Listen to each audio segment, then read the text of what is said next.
Baru minggu kemarin ke gereja, saudara sama anak istri Islam semua.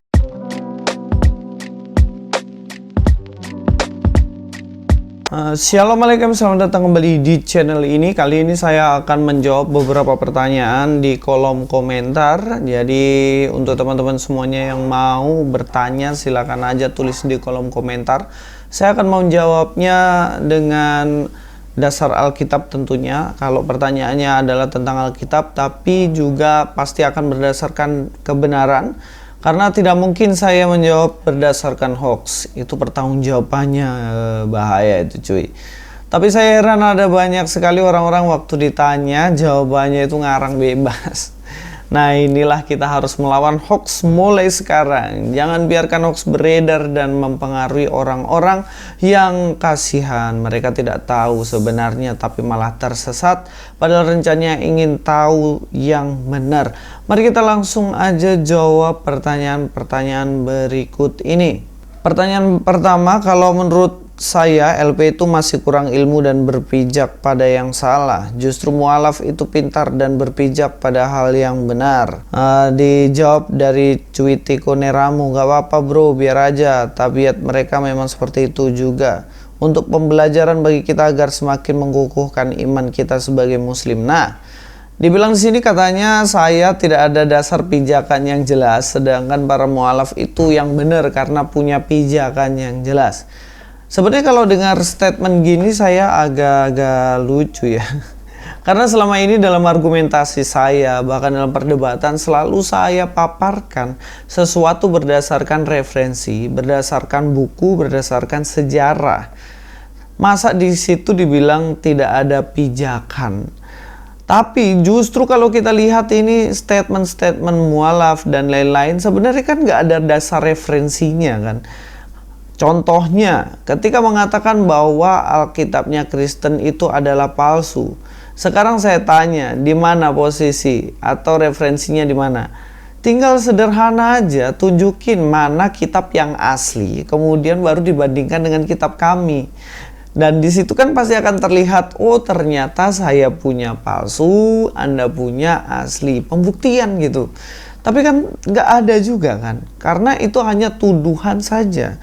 Kalau bisa dibuktikan sebenarnya lebih enak, karena kalau ketika dibuktikan, bener ternyata saya nggak ada dasar dan nggak ada pijakan.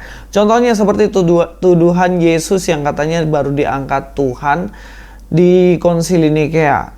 Kan itu sederhana. Saya tinggal buktikan bahwa Yesus itu Tuhan sebelum Konsili Nikea. Maka argumentasi itu gugur, bener kan? Tapi ketika pembuktian ternyata gagal juga. Sama seperti debat Pak Sanio Munir dengan Pak Esra Soru waktu itu. Pak Esra Soru membuktikan bahwa ini loh, ada notulen rapat ketika Konsili Nikea. Karena Pak Sanio Munir menuduh katanya Yesus baru diangkat di Konsili Nikea. Dan kemudian apa? Nggak bisa juga membuktikan. Ini kan sudah jelas bahwa apa yang dikatakan oleh Pak Sanio Munir tidak terbukti. Sebenarnya kalau dikatakan saya nggak ada pijakan, ya lihat aja setiap referensi yang diberikan. Kalau referensinya valid, ya berarti siapa yang nggak ada pijakan. Kan kayak gitu. Pertanyaan kedua dari Darmadi Ivo. Bang Louis, saya memilih Tuhan Yesus juru selamat saya. Baru minggu kemarin ke gereja, saudara sama anak istri Islam semua. Karena saya tahu kebenaran dari Bang Louis, makasih telah buka iman saya. Tinggal beri paham sama istri, moga bisa terima Yesus. Shalom. Nah, puji Tuhan ya, ternyata ada yang bertobat juga. Saya sangat senang dalam arti ternyata Bapak ini sudah menemukan kebenaran. Walaupun anak dan istrinya belum, tapi baru diakui bahwa baru minggu lalu masuk ke dalam gereja. Yang saya harap dari Bapak yang baru bertobat baru ini, belajarlah sungguh-sungguh tentang Alkitab. Belajar aja baik-baik, nggak usah jelek-jelekin agama yang sebelumnya. Tapi belajar fokus mengenal Kristus, mendalami Alkitab, mendalami kebenaran, sehingga dengan melakukan begitu Bapak boleh bertumbuh dalam iman. Jadi masa-masa belajarlah. Jangan nanti menjelek-jelekkan dan kemudian berkata bahwa saya ini dulu di sini begini-begini, nggak usah. Tapi saya terus doakan untuk iman Bapak supaya bertumbuh. Karena nggak perlu kita gembur-gemburkan hal semacam ini supaya tidak menyakiti hati mantan yang sebelumnya, kan gitu. Tapi puji Tuhan Bapak, mudah-mudahan saya doakan anak istri Bapak juga boleh mengenal kebenaran, bahwa Bapak juga masuk ke Kristen bukan karena ingin sesuatu, tapi karena memang mengenal Kristus sebagai Tuhan dan Juru Selamat secara pribadi. Saya yakin di luar sana masih banyak orang-orang seperti Bapak. Dan saya akan sangat senang jika boleh bersaksi dalam kolom komentar atau di Instagram, bersaksi bahwa menemukan kebenaran. Terima kasih Pak untuk kesaksiannya. Dan selanjutnya dari Larson Cobain Manurung, sebenarnya kasihan aku dengan ustadz-ustadz yang ngaku ahli kristologi itu, brother. Kasihan dan sedih dengan tingkah lakunya. Tapi ya, kita sebagai orang Kristen harus tetap mengasihi mereka. Semoga mereka sadar dengan apa yang mereka perbuat. Aku tak pernah mau membenci mereka sekalipun mereka menghina imanku. Karena Tuhanku sangat baik dan maha kuasa dan pengasih. Love Jesus, bless us. Ya benar, jadi begini, memang kalau kita lihat ya setiap statement-statement dari para mualaf, kristolog, yang lain ini ngaku kristolog tuh. Nah, itu statementnya memang benar-benar melukai sebenarnya. Dari statement-statement menghina Tuhan Yesus, statement-statement menghina pengikut Kristus dan lain-lain. Tapi sebenarnya dari penghinaan ini justru kita bertumbuh. Kita belajar bagaimana kita semakin mengasihi orang demikian. Kita belajar bagaimana kita semakin sungguh-sungguh ikut Kristus walaupun dihina, menghadapi tantangan, sabar dan lain-lain. Nah, inilah yang kita bisa pelajari. Dan satu statement penting yang disampaikan, yaitu kita harus tetap mengasihi mereka. Walaupun mereka itu mungkin membenci kita, tapi kita tetap terus mengasihi dan mengasihi. Boleh kita berargumentasi, tapi kita tidak boleh membenci mereka. Seperti karakter Kristus sendiri yang bagaimana mengasihi. Bahkan ketika disalibkan, orang yang menyalibkan dia, Tuhan Yesus mendoakan, ampunilah mereka sebab mereka tidak tahu apa yang mereka lakukan. Kita juga terus mendoa, mohon pengampunan pada Tuhan, kiranya kasih karunia boleh datang kepada orang-orang yang selalu dan terus-menerus menghina kekristenan. Kemudian dari Keng B, selamat malam Bro Luis Prasetyo, saya mau tanya, kan Nasrani ada dua, Kristen dan Katolik. Nah, yang saya tanyakan manakah yang lebih benar atau baik dari keduanya? Terima kasih ya Bro. Kalau menurut saya, Kristen dan Katolik itu dinilai bukan dari agamanya benar apa enggak. Dinilai dari apakah ia percaya Kristus sebagai Tuhan dan Juru Selamatnya apa enggak. Kristen, tapi kalau hidupnya tidak melekat pada Kristus. Kristen, tapi kalau dia nggak percaya Yesus sebagai Tuhan dan Juru Selamat, ya apakah dia selamat? Kan dia enggak kan. Katolik, tapi Katolik dia sungguh-sungguh percaya Yesus Kristus sebagai Tuhan dan Juru Selamat satu-satunya, nggak ditambah-tambah, ya dia juga selamat.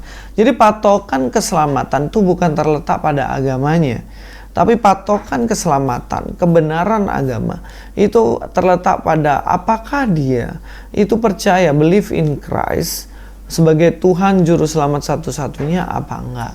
Yang jelas itu posisinya. Dan kita juga harus tahu bahwa agama itu nggak menyelamatkan. Mungkin kita adalah majelis turun-temurun. Mungkin kita KTP-nya Kristen turun-temurun. Kita donasi untuk gereja turun-temurun. Tapi kalau kita, hidup kita nggak melekat pada Kristus, kita di luar pokok anggur yang benar, apakah kita hidup dalam kebenaran? Kan enggak gitu. Ingat ya, patokannya di situ. Kemudian dari Bambang Joko, maaf saudara umat Kristen, saya agak bingung kadang. Izin tanya biar saya paham. Alkitab terus Bible terus Injil itu berbeda apa sama? Terima kasih. Nah, sebenarnya Alkitab itu kan nama kitab suci Kristen ya, yang saat ini. Nah ini Alkitab, saya tunjukin aja lah. Nah, ini Alkitab nih, kelihatan nggak? Ya, Alkitab ya. Sekarang ada juga di Android, di HP, semuanya ada. Alkitab itu kitab sucinya Kristen. Nah, Bible itu sebenarnya bahasa Inggrisnya dari Alkitab, sama aja. Tapi lebih cenderung Muslim Indonesia menyebut Bible begitu kan. Sebenarnya yang memberi nama itu dari Muslim sendiri. Bilang ke Kristen itu Bible-mu itu. Karena mereka nggak terima kalau kitab suci kami ini disebut sebagai Alkitab. Terus Injil. Injil itu kabar baik. Salah satu kitab yang ada di dalam Alkitab. Paham ya? Jadi kitab Injil, Mazmur, kitab Ayub, kitab Kejadian, Keluaran itu adalah kitab-kitab yang ada di dalam Alkitab. Dalam Alkitab kan kita tahu ada Perjanjian Lama dan Perjanjian Baru. Di dalamnya itu ada nama kitab-kitab. Perjanjian Baru ada Injil Matius, Markus, Lukas, ada Yohanes, ada kitab Roma, terus juga ada Korintus, Kolose, dan lain-lain. Jadi Injil adalah salah satu kitab. Dan Injil fokusnya menceritakan tentang Sang Injil, yaitu Yesus Kristus itu sendiri. Paham ya Pak? Mudah-mudahan ini penjelasan saya membuat Bapak mengerti. Ya baca Alkitab Pak, supaya mengerti. Silakan dicek situ baca Alkitab. Kalau bisa bacanya lengkap. Jangan comot-comot kayak para mualaf itu. Nanti bingung sendiri Bapak. Baca lengkap. Kalau bingung tanyakan lagi di kolom komentar. Skizoid virus. Nanya dong, bahasa asli Alkitab apa ya? Nah, bahasa asli Alkitab itu kalau Perjanjian Lama bahasa Ibrani. Itu yang tulisannya kayak cacing-cacing itu. Nah, itu bahasa Ibrani, itu Perjanjian Lama. Dan juga ada beberapa bahasa Aramaik di situ yang masuk juga. Terus kalau dalam Perjanjian Lama, Perjanjian Baru itu bahasa aslinya adalah bahasa Yunani. Loh, kok bisa sih? Kenapa orang Yahudi pakai bahasa Yunani? Jadi gini, pada zaman Helenisme, bahasa itu pada akhirnya kembali ke Yunani. Banyakan bahasa Yunani untuk bahasa pergaulan. Bahasa Ibrani untuk bahasa eksklusivisme. Untuk bahasa Ibrani untuk bahasa eksklusifnya orang-orang Yahudi. Karena orang dari luar nggak ngerti. Tapi bahasa secara internasional, bahasa secara umum itu pakai bahasa Yunani. Sama kayak sekarang bahasa Indonesia kan. Itu adalah bahasa nasional, bahasa Inggris bahasa internasionalnya, dan juga mungkin bahasa daerahnya beda-beda. Kira-kira seperti itu. Jadi orang-orang di lingkungan sana menguasai dua bahasa, bahasa Ibrani dan juga bahasa Yunani. Tapi Perjanjian Baru itu memakai bahasa Yunani. Jadi nggak usah bingung-bingung lah yang kayak gitu ya. Itu sebenarnya sekarang pun kita lakukan. Karena bahasa Yunani dipakai dalam Perjanjian Baru karena Perjanjian Baru ini kan memang dipakai secara internasional nantinya. Dan juga pada zaman itu orang Yahudi juga sudah menerjemahkan tanaknya mereka bahasa Ibrani ke dalam bahasa Yunani juga.